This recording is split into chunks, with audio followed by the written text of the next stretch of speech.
안녕하세요. 안녕하세요. 날씨가 엄청 더워졌어요. 에어컨 키고 나고 일단 오늘 주제가 오늘은 일단 광고 위주로 할 거예요.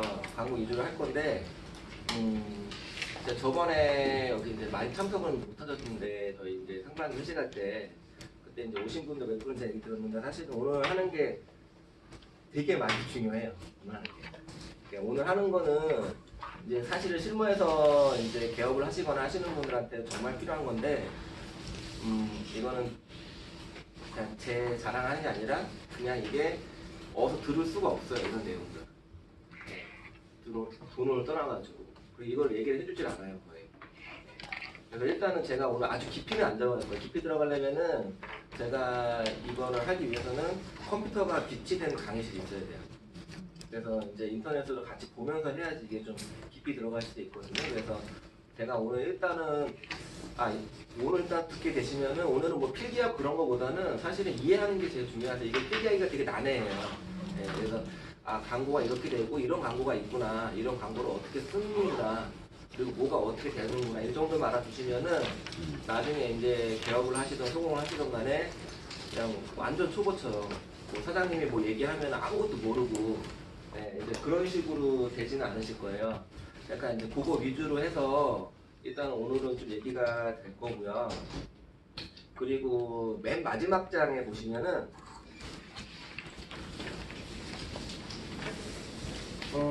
맨 마지막 장에 보시면은 좀 특이한 게 하나 있어요. 네. 맨 마지막 페이지에 보시면은 분양가 5억 해가지고 써 있는 거 있죠? 이게 뭐냐면은 이거를 저한테 문의 주시는 분들이 되게 꽤 있었어요. 이게 뭐냐면은 이제 최근에 아파트를 분양을 받겠다 하시는 분들 계셔가지고 이제 그렇게 할 경우 이제 실제적으로 이게 제가 말로는 단기간 뭐 3년 5년 있다가 뭐 세금 다 빼고 뭐 해서 했을 때 크게 남는 게 없다고 했는데 실제로 그런지 제가 그래서 이거를 하나의 사례를 들어서 제가 마지막 장은 안 드렸어요. 이따가 마지막에 드릴 거예요. 답을 다 드리면 다 보실까봐. 그래서 그걸 보면 설명을 드릴 거고, 그래서 이 사례를 가지고 내가 진짜 아파트를 최근에 투자하시려는 분들이 진짜 투자 가치가 있는 건지 없는 건지 그거에 대한 예를 하나 제가 뽑아서 구체적으로 뽑아놨으니까 요거는 마지막에 제가 한번 좀 자세하게 설명을 드릴 수 있도록 하고요. 그리고 스터디 오늘 하시기 전에 제가 이제 몇 가지 여쭤볼 게 있는데 저희가 지금 저번에 그 상반기 정기 회식을 하긴 했잖아요. 근데 보니까 날짜가 저희가 텀이 좀 길어가지고 평일날 제 생각에는 주말에 잡았으면 하긴 했는데 또 주말에 잡으면 또 개인 시간을 빼드시는 것 같아가지고 평일날 또 잡았더니 또 평일날 생각해보니까 또 머리도 오시는 분들은 또 쉽지가 않겠더라고요. 평일날. 그래서 어쨌든 이거는 저희 회비를 쓰긴 하는데 일단은 참석하시는 분들 좀 많이 좀 적으시고 해서 이거 날짜를 다음에 할 때는 이거를 조금 변경을 해야 될 것 같더라고요. 그래서 제 생각은 제가 공동 생각을 해봤더니 차라리 다음에 하게 되면은 아마 이런 식 스터디가 있는 날 저녁 때 하는 게 제일 좋지 않을까라는 생각을 제가 했거든요. 그러면 차라리 그러면 그게 참석률이 좀 높지 않으실까. 그래서 일단은 아마 하반기 때 하게 되면은 그렇게 해볼 계획이고요. 그리고 제가 또 하나 여쭤볼 게 이제 그날 이제 상반기 때 이제 모임 와서 이제 몇 분, 한 10몇 분 오셔가지고 얘기했는데 이제 저도 얘기를 했던 건데 저희 그 부동산 스쿨이 지금 계속 하고 있는데 저희가 아직도 지금 이제 처음 하다 보니까 부족한 것도 많고 앞으로 더 해야 될 것도 많고 어떻게 진행돼야 되는지에 대해서도 조금 이제 아직 정확히 결정되지도 않고 좀 애매한 부분들이 좀 있긴 하거든요. 그래서 혹시라도 시간이 된다고 하면은 뭐 모든 분들은 아니시겠지만은 제가 생각했던 거는 뭐 가까운 데로 한 1박 2일 정도 워크샵 같은 데 자리 잡아가지고 거기서 좀 진지한 얘기라든가 이제 그런 것들을 얘기를 할 수 있는 자리를 한번 만들었으면 어떻겠느냐 하면서 제가 한번 의견을 제시를 했었어요. 그래서 저는 사실은 그게 좀 조심스럽게 했거든요. 왜냐면 다 가정이 있으신 분들인데 1박 2일 빼는 게 또 쉽지도 않고 근데 또 그날 또 살짝 얘기를 또 꺼내봤더니 또 반응은 또 그렇지 않으시더라고요. 제가 그냥 쓸데없는 걱정을 한 것 같더라고요. 저만 좀 문제가 크고 나머지 분들은 전혀 문제가 없었나 봐요. 그래서 그렇게 이제 한번 생각을 하고 있어요. 그래서 그때 이제 뭐 멀리는 못 가고 만약에 가게 된다고 하면은 가까운데 1박 2일 잡아서 만약에 뭐 되시는 분은 1박 2일 갔다 오시면 되고 서울 근교니까 뭐 정 안 되시는 분은 청소했다가 뭐 저녁 때 오셔도 되는 건데 그래서 그런 부분 그거에 대해서는 혹시 생각들이 어떠세요? 좋아요. 괜찮으세요? 네. 오늘 가도 돼요? 오늘은 제가 안 돼서 네. 그러면은 아마 그 당장은 아닐 거고요. 아마 휴가철 좀 한 7, 8월 정도 지나고 나서 그때쯤 봐서 뭐 타이밍 좀 맞을 때 그때 제가 최소한 한 3주 정도 전에는 미리 공지 올려가지고 뭐 어렵지 않아 보이긴 하시는데 혹시라도 모르니까 시간을 좀 빼실 수 있게 네, 그렇게 해서 한번 준비를 해서 그때 이제 좀 이 부동산 스쿨이나 여기 하시는 분들의 좀 의견하고 이거를 앞으로 어떻게 하면 좋을지 그거에 대한 좀 얘기를 좀 많이 했으면 좋겠다라는 게 내 생각이 그렇게 한번 자리를 한번 만들어 볼게요. 그래서 다시 돌아와서 이제 오늘은 아까 제가 얘기한 광고가 메인이 되고요. 이제 이 페이지 보시면은 제가 여기 뽑아놓긴 했는데 제가 사실은 오늘 이거 자료가 20몇 장인데 제가 이거 완성한 거를 사무실에 놓고 왔어요. USB를. 네, 그래서 이게 지금 제가 켜놓긴 했는데 이게 지금 제가 준비하던 거랑 몇 개 없어요. 그래서 몇 개는 빠져 있어요 지금. 근데 다행히 아주 중요한 거는 지금 여기 다 있어가지고 그거는 제가 보고 같이 설명을 드리고 아닌 것들은 제가 어쩔 수 없이 자료만 보시고 얘기를 드릴 거거든요. 일단은 이거 첫 번째 사례인데 저도 이걸 계속 하다 보니까 이게 좀 업그레이드 되더라고요. 예전에 막 캡처해가지고 하다가 그냥 이거를 이렇게 제가 필기를 워낙 못해가지고 만들다 보니까 이거 하는 것 같더라고요. 근데 이게 실제 지금 최근에 하나 사례예요. 사례인데 뭐 이해는 뭐 어렵진 않아요. 이제 매도인이 있고 매수인이 있고 그리고 중개업자가 가운데 껴 있고요. 이제 거래가액이 1억 5,600이었어요. 딱 토지를 파는 건데 일단은 매수인이 저희가 대출을 더 받아야 돼요. 1억 5,600 가지고 하는 대출이 이제 땅 같은 경우 50% 나온다 가정하면 돈이 얼마 안 나오잖아요. 그래서 업계약서를 써서 대출을 더 받겠다는 거죠. 그래서 지금 실질적으로 1억 400을 더 받게 되면은 거래가액이 2억 6천이잖아요. 그러면 1억 5,600에 50%면은 뭐 한 7,500밖에 안 되죠. 근데 2억 6천에 50이면은 1억 3천이죠. 그러면 1억 3천을 대출 받고 1억 5,600짜리를 사게 되면 돈이 얼마 안 들잖아요. 그러니까 이제 이런 식으로 이제 업계약서를 요구한 거예요. 네. 그러니까 매도인도 생각해보니까 나쁠 건 없어요, 크게. 네. 세금 나갈 게 없는 거죠. 왜냐하면 이 사람 같은 경우는 지금 자격농지를 해가지고 양도세가 없어요, 아예. 네. 그러니까 업계약서를 써줘도 크게 문제가 안 되는 케이스인 거예요. 이 집 같은 경우는. 네.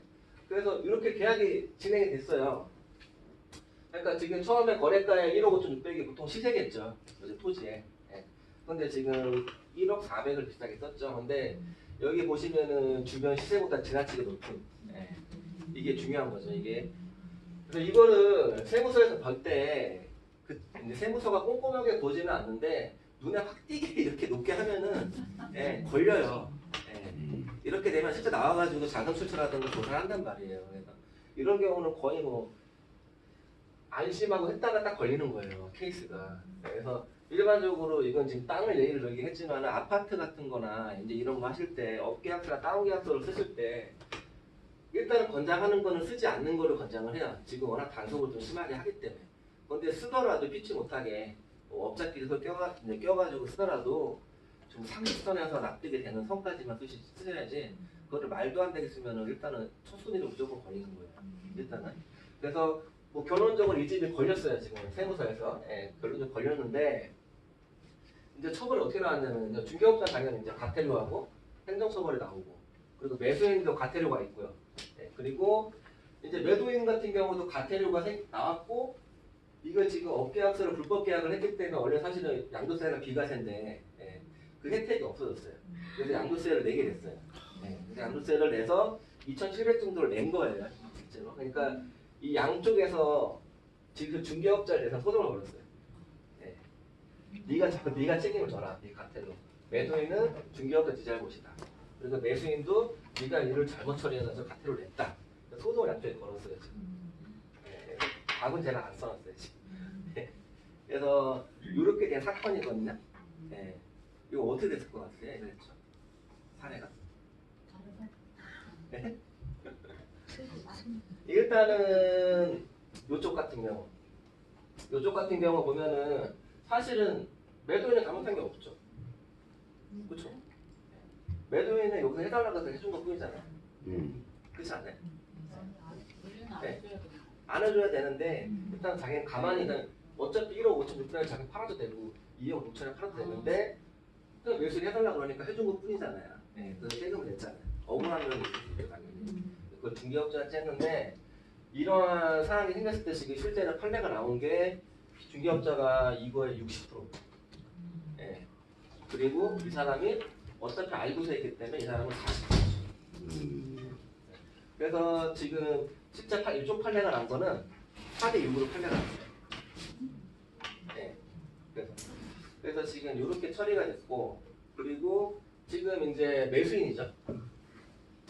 매수인 쪽에 소송을 걸었는데 여러분들이 보실 때 이거 매수인이 소송을 걸 만한 거 상황인가요 지금? 네, 양심도 없는 거고 사람이 진짜. 네, 자기가 해달라고 그래놓고 나서 소송까지 걸었잖아요. 근데 이런 경우는 실제로 지금 판례가 나온 거는 중개업자의 가실이 없다고 나와요. 네. 이거는 중개업자 가실이 아니다. 이거 네가 다 내라. 네. 이렇게 판례가 나온 거예요. 그래서 지금 업계약서 같은 경우 이 사례가 지금 최근에 하나 나온 거라 아마 이게 기본적으로 다른 업계약서 같은 경우나 다운계약서 같은 경우 나올 수 있는 사례들이거든요. 그러니까 지금 하나 이제 생각해 주셔야 되는 게 업계약서, 다운계약서 같은 경우 쓰실 때 그냥 막연하게 양도세 부분만 걸리는 게 아니라 대출 때문에 받는 경우도 있다라는 거. 네. 그런 경우 알아두시면 되고 제가 요거 나와서 하나 이제 예를 들어드리면은 예를 들어서 어디를 제가 하나 분양을 받으려고 하는데 분양가가 4억이에요. 네. 분양가가 4억인데 이거를 내가 분양받으려고 딱 갔더니 잔금 이제 분양사에서 하는 얘기가 잔금 이제 후분양이에요. 네. 후분양인데 4억인데 대출을 3억 8천을 준대요. 네. 그러니까 4천만 있으면 잔금 칠 수 있잖아요. 대출 받고. 근데 그게 어떻게 나왔을까요? 그런 적 보신 적 없으세요? 분양가에서 보통 많이 나와야지 뭐 80% 아니면 70%인데 잔금 대출 같은 아파트인 경우 근데 거의 뭐 한 90%까지 가까이 나와요 대출이. 빌라 같은 거 하시면 그렇지 않아요? 빌라 같은 근데 그게 어떻게 가능할까요?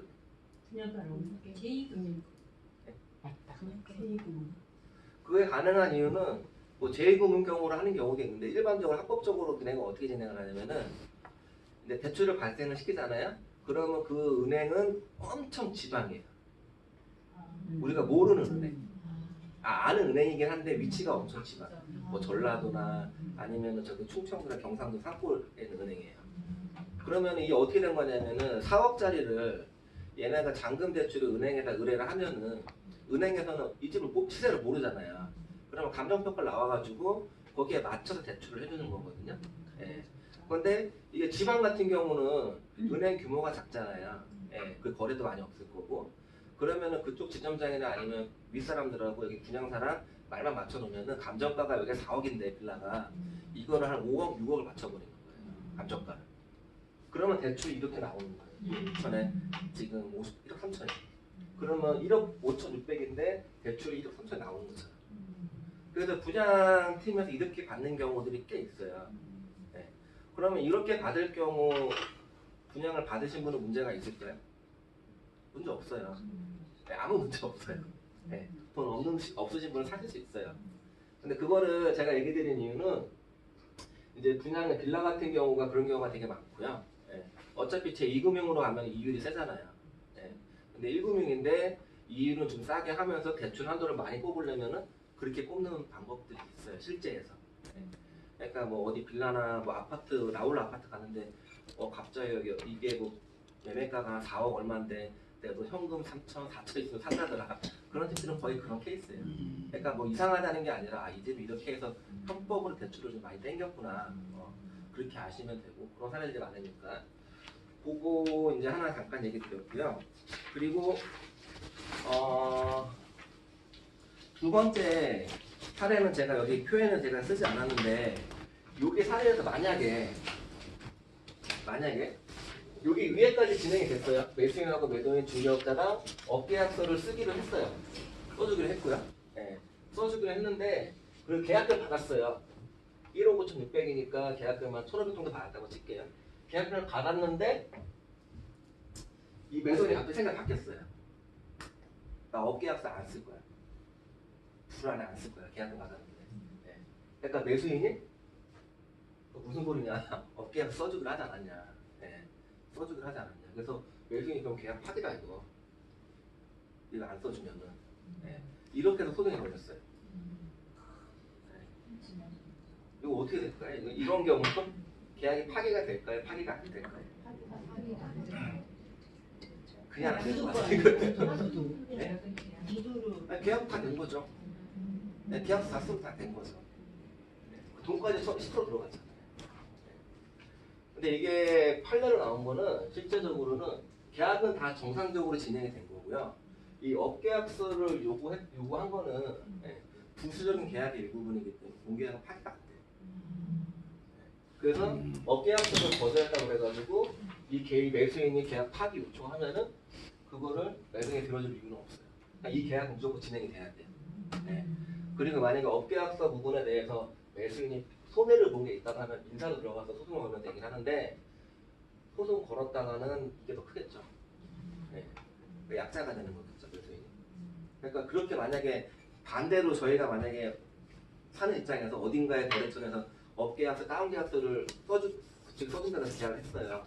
근데 그쪽에서 갑자기 말을 바꿔서 좀 잡아놓고서 네. 네. 그래도 할 말 없다는 거. 조심하셔야 된다는 그 얘기 드리는 거예요. 근데 이거 하나에 또 비슷한 예가 미성년자 계약하시면은 미성년자 계약은 이유 여하를 막론하고 무조건 파기예요. 네. 뭐 부모님 동의 받았다 그거 뭐 미성년자가 구성 다 필요 없고요. 부모님 직접 통화해서 녹음해 놓으시거나 아니면은 부모님 나오라고 도장, 대리 도장을 받으셔야 돼요. 네. 그래서 보통 이제 10년에 항상 해 바뀔 때 이제 나이가 어린 친구들, 손님들을 갖고 오는 경우도 있거든요. 그러면은 미성년자인지 아닌지 꼭 확인을 하셔야 돼요. 네. 미성년자 계약은 답이 없어요. 하면은 네. 무조건 계약이 바뀌어요. 그쪽에서. 네. 그러면은 이제 그런 거 하나 걸리시면은 엄청나게 이제 스트레스 받겠죠. 네. 계약은 다 됐는데 나가는 사람 돈 빼줘야 되고 주인한테 욕 먹고 수수도 못 받고 답이 없어요. 그러니까 그것도 하나 조심하셔야 되는 거고. 그래서 요거의 사례에서 지금 이제 그건 좀 제가 설명을 드렸고요. 그리고 이제 여기 얘는 없는데 여기 자료에 있어요. 여기 그 다음 장 보시면은 이거 제가 되게 많이 항상 얘기 드렸던 건데 일단 아까 여기서 혹시 뭐 질문하실 거 있어요? 업계약서 저기에서 처음부터 계약할 때 그럼 1억 5,600이 아니라 2억 6천으로 계약해야 되는 거 아닌가요? 2억 5천으로 계약한 거죠. 근데 아까 1억 5,600이 아니라 10% 받은 계약서를 거예요. 두 개 쓴 거예요. 아, 두 개를 쓴 거예요? 이중계약을 네. 계약서 분계약서랑 업계약서랑 따로? 네. 그러니까 이거는 지금 은행에 제출한 거죠. 이 계약서. 은행에 제출한. 아 그리고 제가 판례가 맞아요. 또 다른 거 물어보실 분 없으세요 혹시? 궁금한 거? 그리고 제가 여기에는 지금 안 적힌데 지금 생각이 나는 게 판례 하나가 어떤 케이스가 있었냐면요. 여기 중개업자가 있는데 어느 날 갑자기 매수인하고 매도인이 왔어요. 그냥 모르는 주인인데 주인이 갑자기 손님을 데리고 왔어요.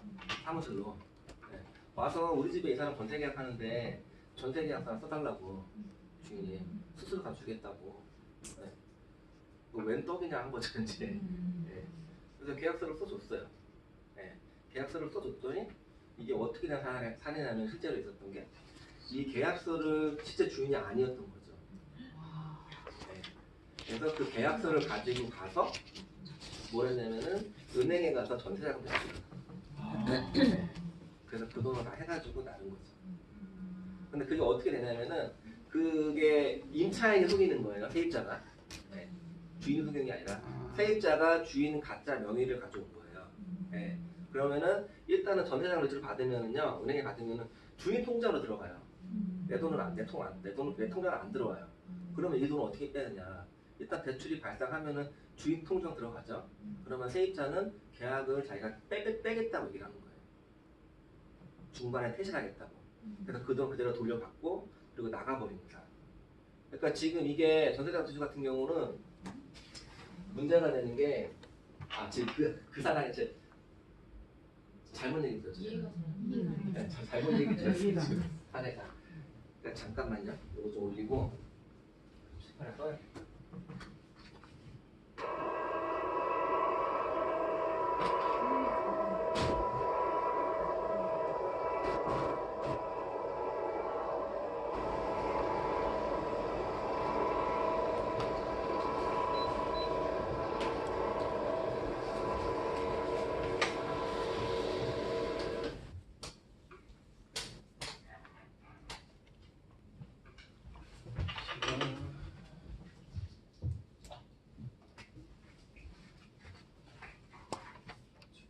중개업자가 있고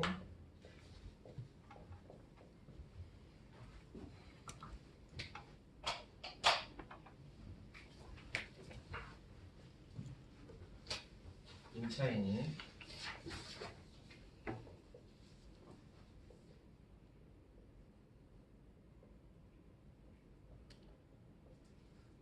이제 서류를 위조해가지고 임대인권 서류를 위조해가지고 중개업자한테 온 거죠. 네. 와가지고 이렇게 해서 이제 은행에서 전세자금 대출을 이제 발생을 시켜요. 발생을 시키면은 이게 임대인이 계좌로 들어가잖아요. 그렇죠? 그러면은 이 사람이 지금 서류를 위조할 때 임대인 것까지 인적사항이랑 그거 다 위조를 한 상태예요 지금. 그러니까 실제 주인이 아닌 거죠 그 집에. 네. 위조를 하니까 그 사람은 얘랑 한 통속이겠죠. 당연히. 그러니까 은행에서 이 돈을 임대인 계좌라고 생각하고 넣어버린 거죠 그냥. 네. 쉽게 얘기해서.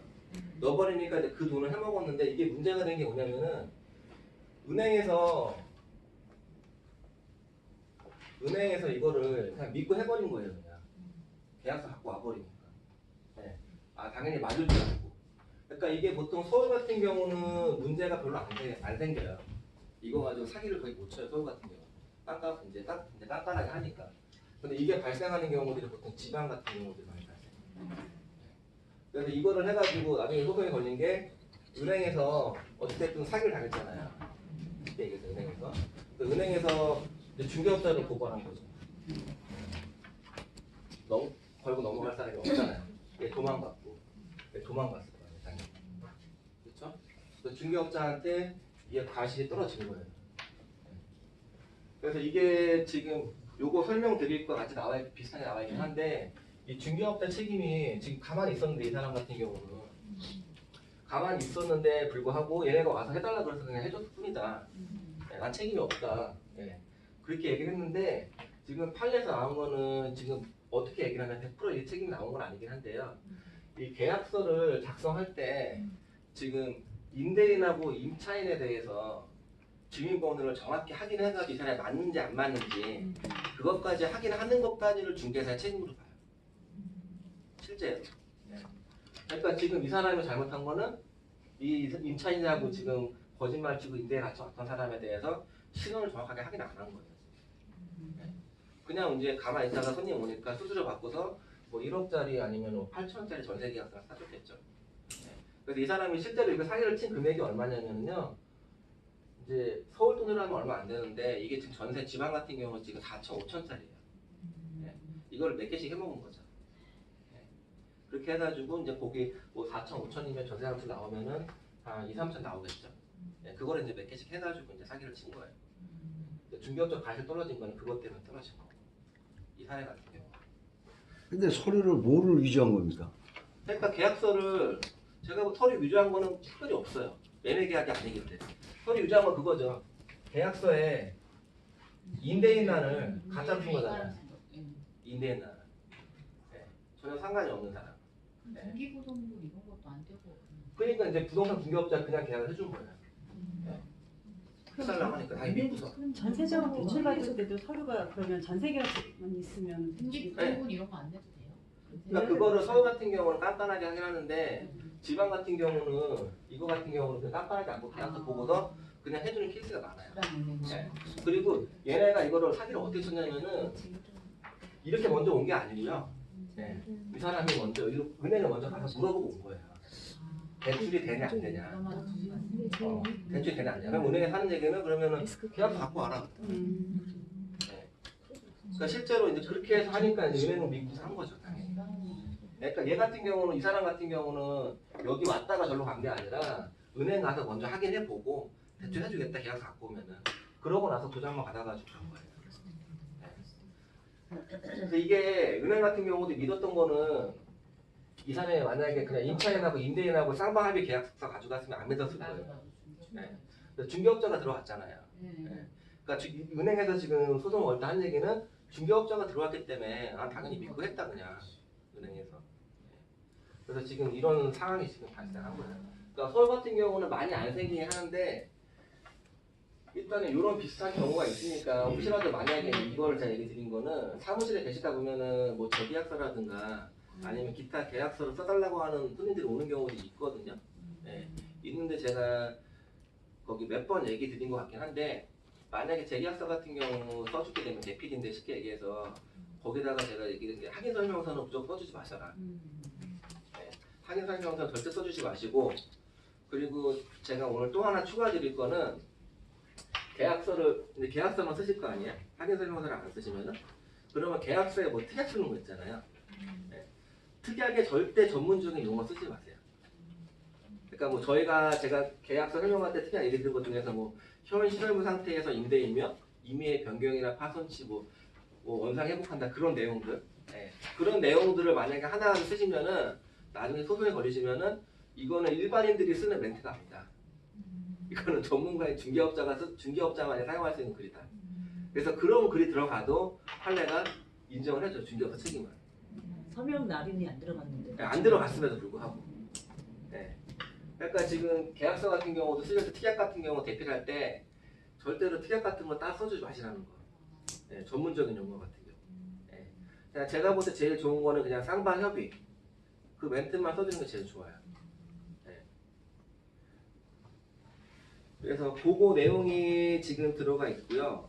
그리고 지금 얘가 여기 페이지 보시면은 중개사고 시 무죄를 입증할 블랙박스라고 해서 중개사함을 확인 설명서라고 돼 있죠. 제가 확인 설명서는 제가 매번 얘기 드릴 때 계속 강조했던 건데 확인 설명서는 쓰는 이유는 딱 하나밖에 없어요. 네.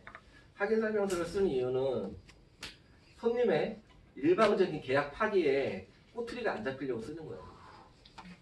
네. 쉽게 얘기해서 확인 설명서. 네. 확인 설명서에 뭐 체크 하나 안 했다고 뭐 진짜 뭐 큰 문제 생기나요? 계약하는데? 뭐 토지나 이제 뭐 건물, 땅 같은 경우 문제 생기겠지만 일반적인 뭐 아파트나 뭐 오피스텔이나 이런 거 계약하는데 뭐 확인 설명서에 뭐 옵션 체크하는데 뭐 개별 난방인데 중앙 난방으로 한번 잘못 체크했어요. 실질적으로 깜빡해서. 근데 그건 뭐 실수할 수도 있는 건데 그거 가지고 문제될 거 없잖아요. 사실은 큰 피해 가는 것도 없고. 하지만 만약에 임차인이 계약을 안 파기하고 싶다 이걸 내가 마음에 안 들어서 그러면 그걸 가지고 부처에 놔는 거예요. 손해배상 청구를 하고. 그래서 지금 중개 사고를 여기 나와 있는 것처럼 입증하시는 것도 확인 설명서를 꽉꽉 쳐서 쓰는 거지만은 이거를 잘못 쓰면은 무조건 우리가 중개업자가 약자가 되는 거예요. 포트에 잡혀가지고. 그래서 지금 그 내용이 지금 여기 하나 있어가지고 제가 이제 이거를 써드린 거고요. 그리고 여기 이제 멘트 보시면 여기 내용이 길게 돼 있는데 이거를 제가 짧게 정리하면 이게 무슨 사건이냐면은 다가구 주택을 중개업자가 월세 하나를 중개했어요. 전세 하나를. 네. 전세 하나를 중개했는데 다가구 같은 경우는 다 임차보증금을 확인을 해봐야 되잖아요. 모르잖아요. 다세대 같은 경우는 안 그렇지만은 그래서 주인한테 물어봤어요. 그래서 전세 이제 근저당은 이제 등기 끊어보니까 얼마가 있고 현재 보증금 얼마 들어가 있느냐. 네. 그러니까 주인이 뭐 예를 들어서 여긴 정확히 안 나와 있긴 한데 뭐 3억 5천 들어가 있다. 데이터 다 보증금 포함해가지고 그렇게 얘기를 했어요. 그래서 중개업자가 그거를 손님한테 그대로 얘기를 하고 그 내용을 그대로 계약서랑 확인 설명서에 정확하게 명시를 하고 다 썼어요. 퍼펙트하게. 네. 그렇게 하고 전세 계약을 했어요. 전세 계약을 했는데 이 사건에 터진 거는 세입자가 이 집이 얼마 있다가 경매가 넘어갔어요. 예. 경매가 넘어갔는데 문제가 뭐냐면은 임대인이 얘기를 해줬던 보증금이랑 실제 보증금하고 틀렸던 거예요. 예. 실제 보증금이 더 많았던 거예요. 한 몇천 정도가. 그래서 이 세입자가 결국은 전세 들어갔는데 한 80% 정도 못 받았어요. 예. 밀려가지고 승인해서. 예. 그래서 이 세입자가 이제 소송을 건 거죠, 중개업자를. 예. 그래서 판례가 난 거는 중개업자의 판결이 난 거는 중개업자는 이 다가구 주택을 중개를 할 때는 임대인한테 무조건 임대차 계약서를 요구해야 된다고 되어 있어요. 예. 임대차 계약서를 요구를 해야 되고 만약 임대차 계약서를 중이 요구하지 않을 경우, 요구를 했는데 제시하지 않을 경우, 그럴 경우는 항상 그 문구를 여기 확인 설명서 써주셔야 돼요. 정확하게. 예. 내가 임대인에게 임대차 계약서를 요구했으나 임대인이 불응함 이런 식으로. 예. 그 멘트를 써주지 않으시면은 제가 계약하면서 주인하고 어떠한 얘기를 하고 우리 뭐 이렇게 저렇게 얘기했다 하더라도 법적으로 가면은 아무 답이 없어요. 네. 그래서 그걸 쓰라는 게 여기 제목이 그거예요. 블랙박스라는 게. 무죄를 입증할 수 있는 방법. 중개업자 가실이 없다는 거. 그래서 이게 되게 중요한 부분이고. 그래서 여기 뭐 4번에 보시면은 그대로 나와 있어요. 실체적인 진실은 오직 10만이 아는 것이지 법원도 알지 못한다. 네. 그렇게 구체적인 소송 과정에서 법원은 실체적 진실을 규명하는 것이 아니라 재반 증거에 비추어 합리적으로 설명 구성되어지는 상대적 진실을 규명한다라고 되어 있잖아요. 이게 뭐겠어요? 문서로 써 있는 거 아니면 안 믿는다는 얘기. 네. 그래서 확인 설명서는 제가 저번에 계속 얘기할 때 중요하게 강조하지만은 일단 첫 번째 빠뜨리지 않는 게 중요하고요. 일단 칸은 다 채워놓으시고 그리고 계약서 티격과 마찬가지로 확인 설명서에 내가 임대인하고 얘기했고 어떤 약속을 받았던 내용들은 아무리 길더라도 꼭 구체적으로 명시하라는 거. 네. 그걸 어떤 뭐 전문적인 용어로 짧게 요약해서 쓰려고 하지 마시고 구체적으로 명시하고 사실 있는 그대로 쓰시면 돼요. 네. 그런데 이게 되게 재밌는 웃긴 게 뭐냐면 중개업자한테 좀 불리한 건데 이거 확인 설명서에 이 사례인데 제가 얘기한 대로 썼어요. 네. 임대인한테 요구했는데 임대인이 뭐 불응해가지고 확인을 못했다 썼거든요. 근데 그렇게 해서 이게 경매 넘어가잖아요. 그래도 중개업자 책임이 조금 나와요. 코트를 잡아서. 그러니까 이게 법원에 이런 비슷한 사례들 판례 나온 거를 제가 좀 찾아보니까 중개업자가 쉽게 얘기해서 동사고 나면 10대밖에 없다고 그러잖아요. 똑같아요. 10%든 5%든 20%든 조금 나와요. 그것까지 다 썼다 하더라도 그러면 걸리는 건 뭐냐면은 제가 저번에 한번 그 물레동 거 그때 얘기할 때 하나 잠깐 얘기드렸던 건데 중개업자가 전문가이기 때문에 이러한 융자가 있으면 충분히 위험성을 사전에 예측하지 못했다라는 거. 그리고 그걸 손님한테 강력하게 얘기를 못했다라는 거. 그거에 또 걸리는 거예요. 그래서 그거 같은 경우 때문에 5% 10%가 나와요 책임이. 일단 사고가 터지면.